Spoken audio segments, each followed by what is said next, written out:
Jai Hind, Har Har Mahadev. Good evening to all. Today in this video, I am going to talk about the financial sovereignty. What actually financial sovereignty mean and what actually it stand for. Finance means the matter related to the money and all the stuffs, and sovereignty stand for the sovereignty, independent to take decision related to the matter of money, market and the management. So financial sovereignty means all the members nation or all the nation of the world are independent to make any law, rules and regulation, the provision which is related to the finance.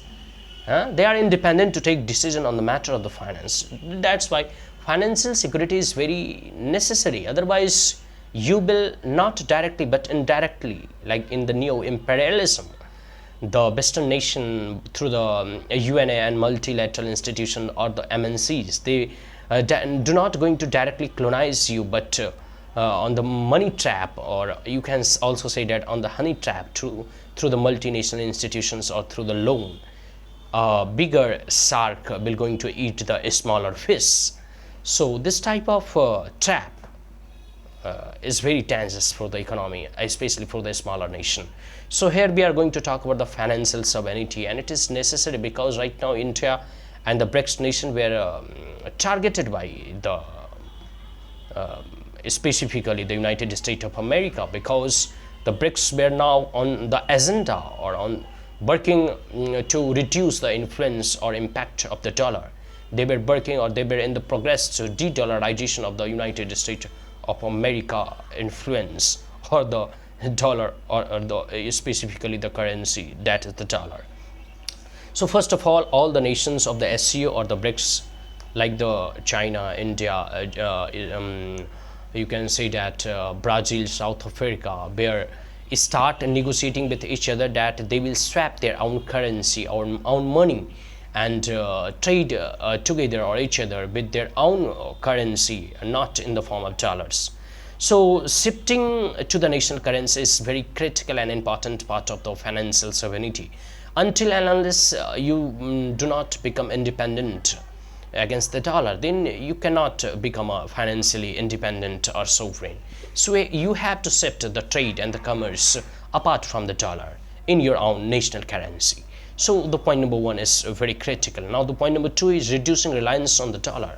Officially it is not declared, but each and every nation want that their country's currency should on you can say that on the trading they need their own currency to trade, not the dollar, because if you trade in dollar, then dollar influence and the impact and their volatility in the market will going to influence your own economy.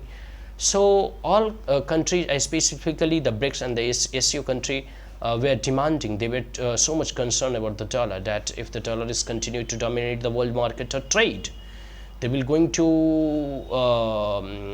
lose the influence of their own country or the own national currency. So they want de-dollarization and euroizations. In this sense, you can say that they want not to trade with the dollar or the euro, the currency of the European Union.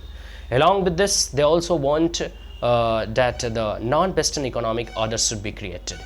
In the earlier days or in the 20th century, all the major world public platform or the institutions like the World Health Organization, IMF, World Bank, United Nations Organization, and the multiple Bretton Woods institutions, all these were the creation of the Western countries or the America, or specifically the European Western countries.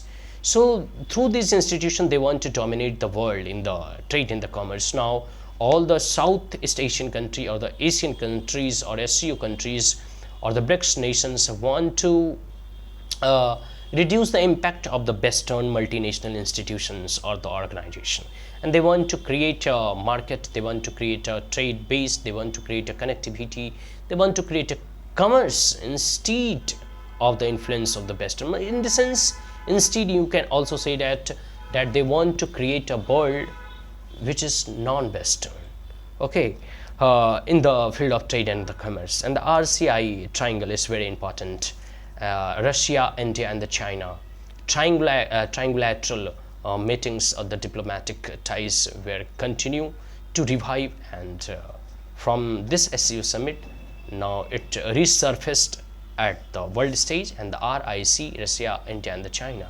The triangular deal will going to impact the whole world because all these three countries were emerging nations, and they have a huge scope and the capacity to alter the scenario of the world trade and the commerce. Let us see in the future what will going to happen, but in this video I can say that the new economic world order will going to create in near future, and each and every country can only become the financial independent and financial sovereign if they able to take the decision on the related to the finance or the trade and commerce in independently manner, and what is suitable for their own country and what is beneficial for their trade and the commerce, and specifically for their country's economy. So that's all. Thank you. Have a great day. Thank you. Har Har Mahadev.